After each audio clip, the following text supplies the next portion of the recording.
আপনি? তোমার সঙ্গে আমার একটা কথা আছে। তোমার জ্যাঠামশাই শুনলাম হোটেলটা বিক্রি করে দেবে। যে দামে বিক্রি করবেন তার সাথে আমি 2000 টাকা বেশি দেবো, আর সেই 2000 টাকা আমি তোমাকে দেবো। আসুন, ভেতরে আসুন, বসুন। না, আমি বসবো না। এটা তো ভুবন দত্তের হোটেল নয় মাইমা, আর তাছাড়া সে হোটেল তো উঠে গিয়েছে। আপনি এখনো রাগ করে আছেন কেন বলুন তো? তার আগে আমার একটা কথা জবাব দেবে। বলুন। তোমার জ্যাঠামশাকে একদিন আমার হোটেলে নিয়ে আসতে পারো? না, তা আমি পারি না। তিনি আসবেন না।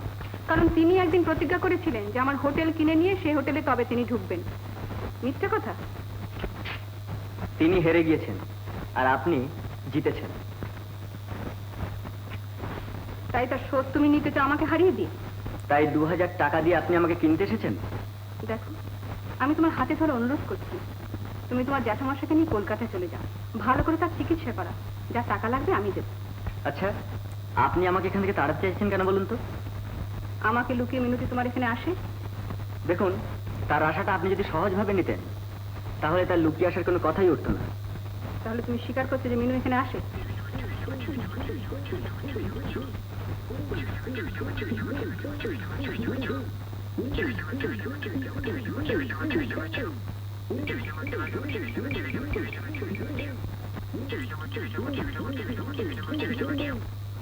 চুপ করে রইলে কেন? উত্তর দাও। মানে হ্যাঁ, অস্বীকার করবো কেন? তুমি জানো আমি তার বিয়ের চেষ্টা করছি। মিনুর যেসব ঘর থেকে সম্বন্ধ আসছে হয়তো তোমার শুনতে খুব খারাপ লাগছে, কিন্তু দেখো, আমি জানি সে সুখী থাকবে, সমাজে মাথা উঁচু করে শান্তিতে বাস করতে পারবে। কেন তুমি তাকে দুঃখ কষ্টের মধ্যে টেনে আনছো? আপনি বিশ্বাস করুন, এই দুঃখ কষ্ট দারিদ্র্যের মধ্যে তাকে কোনোদিন টেনে আনবো না। তাকে আমি ভালোবাসি বলেই রাস্তার ধারে সাইকেল মিস্ত্রির কাজ করতে পারছি। আমার আশা আছে, শক্তি আছে, আর আছে নিজের উপর বিশ্বাস। কিন্তু তোমার জ্যাঠামশাইকে কোনোদিন মিনুকে গ্রহণ করতে পারবেন? মিনুর জন্য তুমি জ্যাঠামশাইকে ছাড়তে পারবে? এসব কথা আপনি কেন বলছেন? বলছি তাকে আমি জানি বলে। তিনি বসে আছেন মিনুকে দখল করে আমাকে জব্দ করবার জন্য, কিন্তু আমি তা কিছুতেই হতে দেব না। হয়তো তুমি সব জানো, নয়তো তুমি জানো না যে তোমার জ্যাঠামশাই তোমাকে ব্যবহার করছেন ফাঁদ হিসেবে। কিন্তু আমি বেঁচে থাকতে সে ফাঁদে আমি মিনুকে কিছুতেই পড়তে দেব না।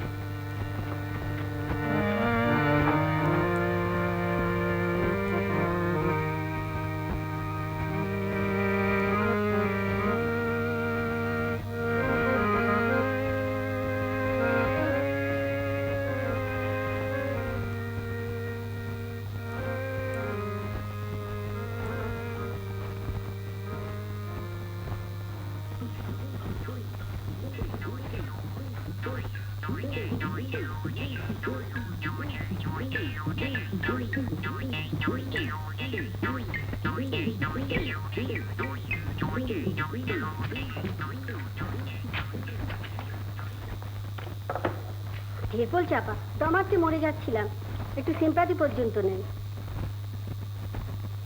একদিন মামিকে ফেস করতে গিয়ে মুখ তোলা হারি করেছো, আর আমাকে দুবেলা ফেস করতে হয়। কত কাণ্ড করে আমাকে এখানে আসতে হয়, তুমি পারতে। তারপর ফিরে গিয়ে একবারও ভাবছো মামির জিরার সামনে দাঁড়ানো, নার ভেঙে চুরমার হয়ে যেত তোমার। এখানে আসতে আমি তোমাকে সিরিয়াসলি বারণ করেছিলাম, তবু এলে কেন? বিরাট সুসংবাদ আছে।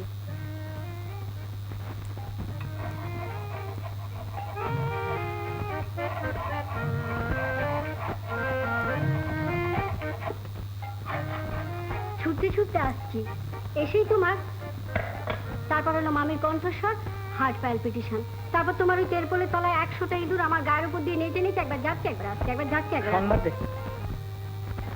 মামি সে বিরাট সম্বন্ধ ভেঙে চুরমার, মামা এমন ভাবে ভেঙে দিয়েছে না, জোড়া লাগানো চান্স।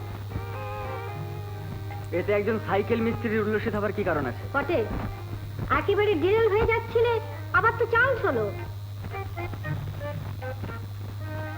তোমাকে বলেছে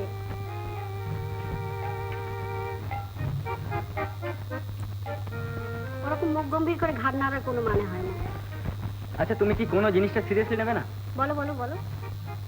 দেখো, তোমার আর তোমার মামির মধ্যে বিরোধ বাজিয়ে আমি তোমাকে চাই না। সে অশান্তিতে তুমি পুড়ে যাবে, সে দুঃখ আমি সইতে পারবো না। তার চেয়ে বরং ঝাল আলুর দম খাওয়া অনেক ভালো। হ্যাঁ, ওয়ান্ডারফুল ঝাল। আচ্ছা তোমার কি কোনো দুর্ভাবনা হয় না?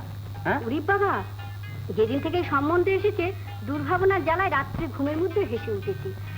আজ নিশ্চিন্ত। মিনু, হুম?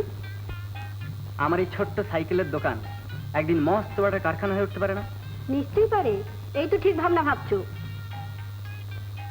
কত লোক কাজ করবে, কত নতুন নতুন জিনিস তৈরি হবে, সকলে অবাক হয়ে বলবে একজন ছোট্ট সাইকেল মিস্ত্রি দেখো কত বড় একটা মস্ত বড় কারখানা তৈরি করেছে।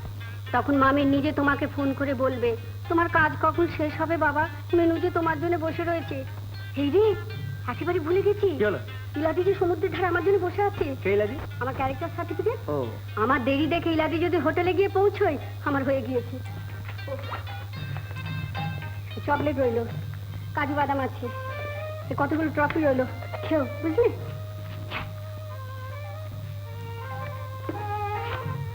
ভেবো না, কেমন? এই শোনো, বড্ড নোংরা হাত, একেবারে তেল কালি মাখানো। হুম।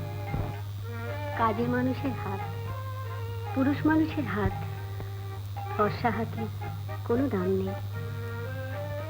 আমার দেরি হয়ে যাচ্ছে, চলি।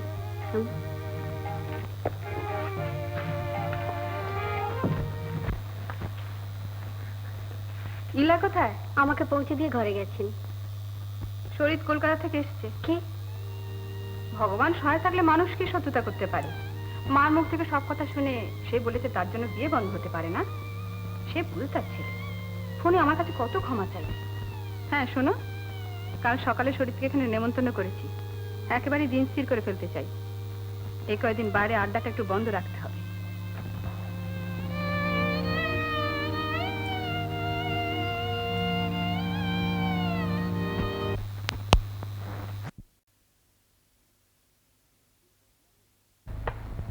একটুও বদলাওনি দেখছি। হুম, অনেক বদলে গেছি, সিরিয়াস হয়ে উঠছি। দেখো বাবা শরীর, এই মাসের শেষের দিকে একটা ভালো দিন আছে, 28। আজকে হলো 12। হাতে তাহলে এই দিন 16 সময় আছে।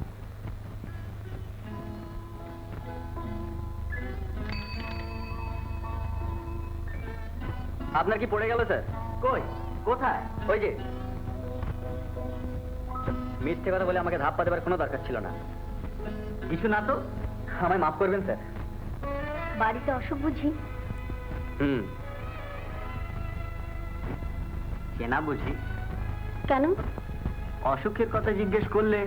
দেখলেন না বাস্কেটে দুটো ওষুধের শিশি?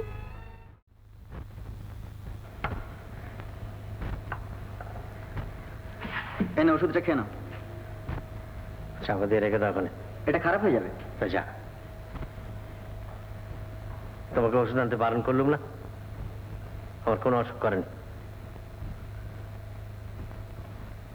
সারাদিন একলা পড়ে আছি এই ঘরে। একটু জল দরকার হলে কেউ নেই যে এক গ্লাস জল গড়িয়ে দেয়। এখন উনি 5 মিনিটের জন্য এসে আত্মীয় জানাচ্ছেন ওষুধ খাও। কোথায় থাকো সারাদিন? সারাদিন কি দেখে আমাকে? তা কাছে থাকলে তো বিরক্ত হও।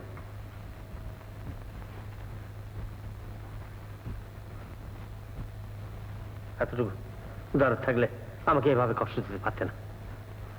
আমাকে জব্দ করবে ভেবেছ? বেশ করো। আচ্ছা, আবার এসব বাজে বকছো? বাজে বকছো নেমো খারাপ বেইমা। হাতে পায়ে ধরে সেদিছি, পানু বিয়ে কর, পানু বিয়ে কর। ভালো ভালো সম্বন্ধ নিয়ে এসেছি, সবাইকে তুমি অপমান করে তাড়িয়ে দিয়েছো। কেন? কিসের জন্য? মনে করো আমি কিছু বুঝতে পারি না? আর তোমার জন্য আমার এই সর্বনাশ ঘটেছে। সব কিছু আমাকে মুখ বুঝে সহ্য করতে হয়েছে, নইলে ওই মেয়েটাকে আমি বাড়িতে পুঁতে ফেলতাম।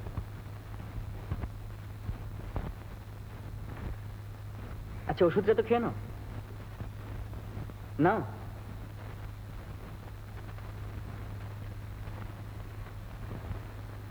আমি বিল টাকাটা সেরে এক্ষুনি ফিরে আসছি। যাও, বিল টাকাটা সারাবে, যাও।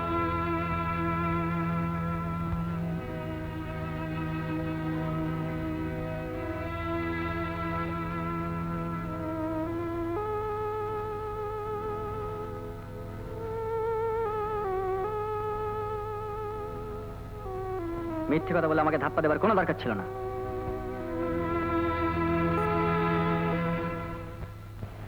পানু, এদিকে শোন। রাগের মাথায় কখন কি বলি, তুই যদি রাগ করিস, আলোটা বাড়িয়ে দে তো।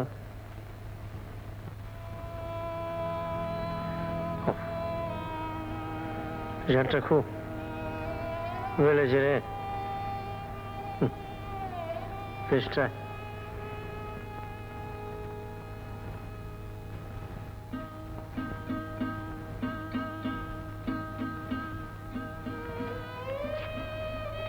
কুচিতে হাত দিও না।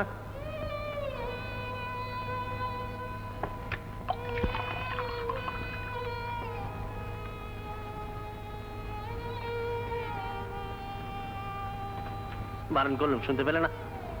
খেয়ে নি। অবাধ্য মেয়ে। যাও, গেলে সেকে ঘর থেকে বেরিয়ে যাও। যাচ্ছি, জলটা গড়িয়ে ফেলেছি, খেয়ে নি। না, ইস, দেখেছেন? হ্যাঁ দেখেছি। পানুবাবু ওষুধ দিতে এসেছিলেন, আপনি ছড়ে ফেলে দিয়েছি। কি হবে ওষুধকে? কি হবে ওষুধকে? আমার দুঃখ কষ্ট তোমরা কেউ বোঝো? ওষুধটা এখানে ফেলে দিয়ে উনি গেলেন বিল টাকাটা। কেউ ছিল না, ওকে দেখবার কেউ ছিল না। এই আমি তুলোর বলতে করে দুধ খাইয়ে ওই কাল সাপ পুষেছি। আর আজ ও ভাবে আমি বোকা, আমি কিছু বুঝি না। বিল টাকা ও কি হচ্ছে? ও কি হচ্ছে? হ্যাঁ, কথা বলবেন না। পানুবাবু আপনাকে দেবতার মতো শ্রদ্ধা করেন। একটা কথা নয়, আপনার মনে দুঃখ লাগে এমন কাজ তিনি কোনোদিনই করতে পারেন না। আর একটুখানি।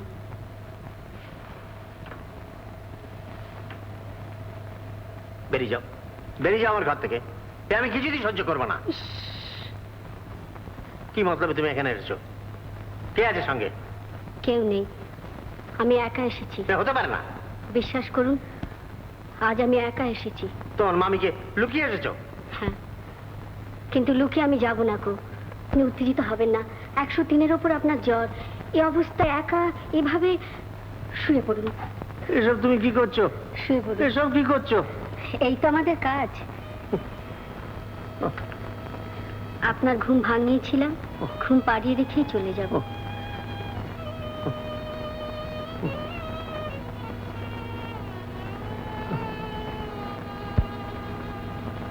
আমার উপর রাগ করো না, রাগ করো না। না, রাগ আমার নেই। অকারণ রেশারেশিতে আপনি আমাদের জন্য অনেক দুঃখ পেয়েছেন। সেসব দুঃখ আজ আর আমার নেই। একমাত্র দুঃখ তুমি নিজের চোখেই দেখছো তো। পাগলের মতো হয়ে গিয়েছিলাম, একা, একেবারে একা। ইচ্ছে যায় একটু যত্ন, একটু স্নেহ, তো একজন কেউ। আমি তোমার হাতে ধরে অনুরোধ করছি, পানুকে তুমি আমার কাছ থেকে কেড়ে নিও না। আমারও কেউ নেই, কিছু নেই।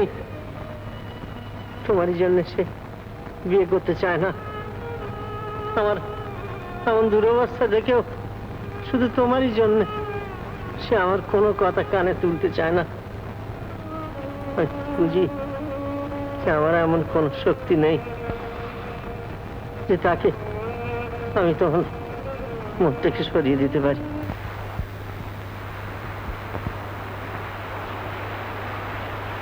শোনো,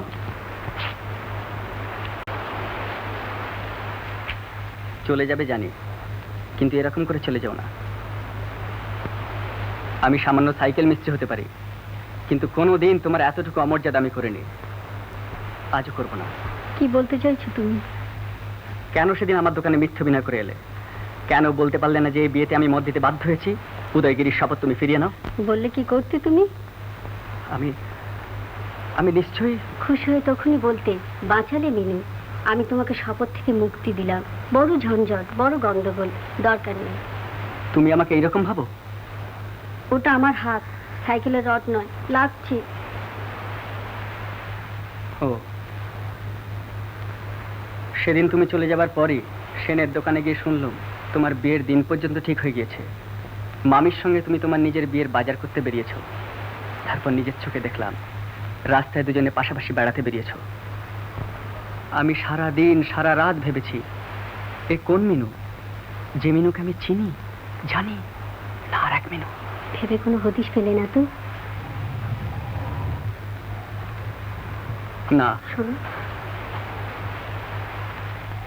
তোমার জ্যাঠামশাইকে অসন্তুষ্ট করে তুমি আমাকে বিয়ে করতে চাওনি। আমি পারি না। তা আমি পারতেও বলিনি, কিন্তু এমন লোক আছে মা বাবাকে উপেক্ষা করে বিয়ে করতে পারে। হ্যাঁ, তা পারে। তাহলে তুমি?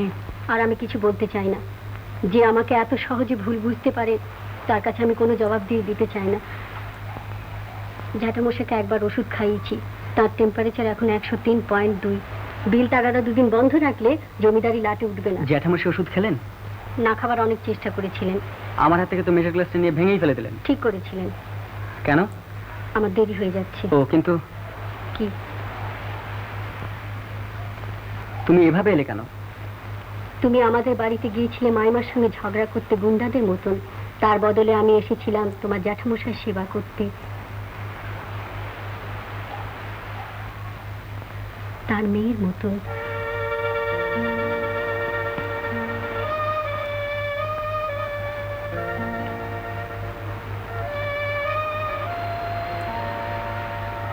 কি বললে?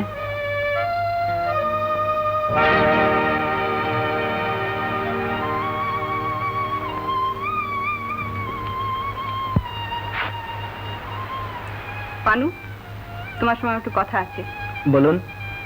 মিনু, তুমি তাড়াতাড়ি বাড়ি যাও।